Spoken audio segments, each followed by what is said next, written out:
នេះគឺវាធ្វើឲ្យសតិអារម្មណ៍របស់អ្នកដែលរស់នៅក្នុងទីតាំងហ្នឹងភ័យខ្លាចហើយបាត់បង់ស្មារតីវាធ្វើបន្តមកទៀតក្របហ្នឹងវាធ្លាក់មកលើដីជួនកាលវាអត់ផ្ទុះនៅលើដីទេវាអត់ផ្ទុះទេរហូតដល់ថ្ងៃណាមួយយើងបោសម្រាមឬក៏យើងចតឡានប៉ះវាផ្ទុះនេះគឺជាគ្រោះការរបស់ក្របប្រាយ iron ឆ្នៃក្របរបៀបហ្នឹងបាញ់មកលើដែលបណ្ដាលឲ្យកំជ្រួចស្ទាក់ដូចជា iron dome អីជាដើម Patriot ហ្នឹងมันអាចកំទេចអាក្របចង្កោមហ្នឹងបានទេបាញ់ទៅវាបាក់កំជ្រួចវាធ្លាក់ក្របចង្កោមនេះចុះមកនេះគឺជាចិត្តសាស្ត្រជោគជ័យដែលធ្វើឲ្យពួក iron ហ្នឹងវាសบายចិត្តដែលពីដើមឡើយវាមិនអាចនឹងធ្វើឲ្យផ្ទុះមកលើប្រទេសអ៊ីស្រាអែលឬក៏លើទ័ពអាមេរិកបានអញ្ចឹងទេវារបួសស្នាមវាតិចក៏ប៉ុន្តែវាធ្វើចិត្តសាស្ត្រអញ្ចឹងយើងគិតថាតើពួកអ៊ីរ៉ានហ្នឹងវាមានកម្លាំងចិត្តវាប៉ុណ្ណាដែលបាញ់ដែលទម្លាក់ទៅលើវាប៉ុណ្ណឹងហើយវាអាចបាញ់តវិញបានយើងវាស់ចិត្តហ្នឹងយើងដឹងថាកម្លាំងវាមានចិត្តពីព្រោះបើវានិយាយថាវាវាយកន្លែងណាវាវាយដល់កន្លែងហ្នឹងមែនបើវាថាវាវាយដល់កន្លែងណាវាវាយដល់កន្លែងហ្នឹងមែនហើយទោះបីវាវាយមិនបំផ្លាញបានក៏ដោយវាធ្វើឲ្យឆោឡោវាធ្វើឲ្យភិតភ័យចិត្តសាស្ត្រវាមានន័យថានៅក្នុងទីតាំងមួយដែលអ៊ីរ៉ានវាវាយតបវិញវាធ្វើឲ្យចិត្តសាស្ត្រវាបានទ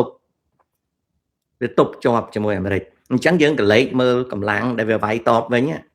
បានសេចក្តីថាវាមានការត្រៀមសង្គ្រាមឆ្មក់ដល់ច្រើនកន្លែងហើយបើយើងពិនិត្យមើលស្ថានដីនៃប្រទេសអ៊ីរ៉ានយើងក៏ដឹងថាស្ថានដីនៅប្រទេសអ៊ីរ៉ានហ្នឹងគឺមានកលុកកលាតច្រើនណាស់ដល់វាមានកលុកកលាតច្រើននៃស្ថានដីវាហ្នឹងបង្ហាញឲ្យឃើញថាទី1វាធ្វើឲ្យបាក់ស្មារតីទី2វាធ្វើឲ្យឆោឡោទី3វាថាវាយតាណាវាយតាហ្នឹងទី4វាបាញ់ត្រង់របស់វាពីព្រោះមានបរទេសជួយវាមានរុស្ស៊ីមានចិនជួយវាអញ្ចឹងវាបាញ់មកត្រង់បើថាវាបាញ់ចំតាណាវាបាញ់ចំតាហ្នឹងមែនវាបាញ់ចំតាហ្នឹងសមត្ថភាពនិងផ្នែកកម្លាំងបន្លាចចិត្តកម្លាំងបំបាក់ស្មារតីហើយនឹងធ្វើឲ្យចលាចលគឺអ៊ីរ៉ានវានៅមានហើយការពួនការលាក់ជើងត្រកំជ្រួចនិងជើងត្រ drone របស់វារៀបចំគួរតសើវាថាទម្លាក់អស់26ថ្ងៃវានៅបាញ់តវិញបាននេះមិនមែនមានន័យថាអ៊ីរ៉ានវាអត់ខូចខាតទេវាខូចខាតច្រើនណាស់ប៉ុន្តែវានៅបាញ់តវិញបានវានៅ strike back បានក្នុងន័យនេះគឺត្រូវសរសើរវាថាវាកម្លាំងវាខ្លាំងកម្លាំងវារៀបខ្លាំងដល់វារៀបខ្លាំងត្រង់ហ្នឹងបាទវារៀបខ្លាំងត្រង់ហ្នឹងហើយដំណោះស្រាយគឺបានឃើញ26ថ្ងៃនេះច្បាស់ណាស់ថាការវាយប្រហារតាមផ្លូវអាកាសมันអាចផ្ដួលរបបអ៊ីរ៉ាននឹងបានទេដែលតម្រូវការឲ្យដាក់ទ័ពជើងគោកមានតែដាក់ទ័ពជើងគោកទេទើបអាចវាយផ្ដួលរបបនឹងបានហើយបើសិនជាដាក់ទ័ពជើងគោកយើងមើលអំពីភូមិសាស្ត្រដីវិញជុំវិញប្រទេសអ៊ីរ៉ានគ្មានទីតាំងដីជើងគោកណាគ្មានទីតាំងដីជើងគោកណាដែលអាមេរិកអាចដាក់ទ័ព12000 20000នាក់ឆ្លងកាត់បានទេវាគ្មានសន្តានដីណា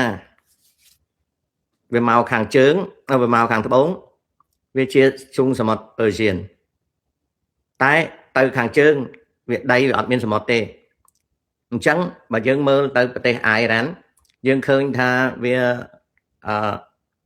4/5វាជាសន្តានដី4/5វាជាសន្តានដីហើយដីហ្នឹងជាប់ទៅប្រទេសនានាប្រទេសហ្នឹងយើងអាមេរិកគ្មានកម្លាំងទ័ពរាប់5000 10000នាក់អាចដាក់រថក្រោះដាក់រថពេសដែកសម្រាប់ចូលមកលើទឹកដីនៃប្រទេសអ៊ីរ៉ានទេអញ្ចឹងដើម្បីដាក់ទ័ពទៅលើគោករបស់អ៊ីរ៉ានគឺយកឆ្នេរតាមឈូងសមុទ្រ Persian 1/5 ឡើងគោកអញ្ចឹងសំណួរយើងតើការឡើងគោក 1/5 ដើម្បីទៅកាន់កាប់ដែនដី 4/5 ហើយនៅពេលហ្នឹងកងទ័ពដែលនៅតាមមូលដ្ឋានហ្នឹងសរុបមកថាមានប្រមាណមាន 10000 អត់គ្រប់ទេមាន 20000 អត់គ្រប់ទេត្រូវការ 100000 ទ័ព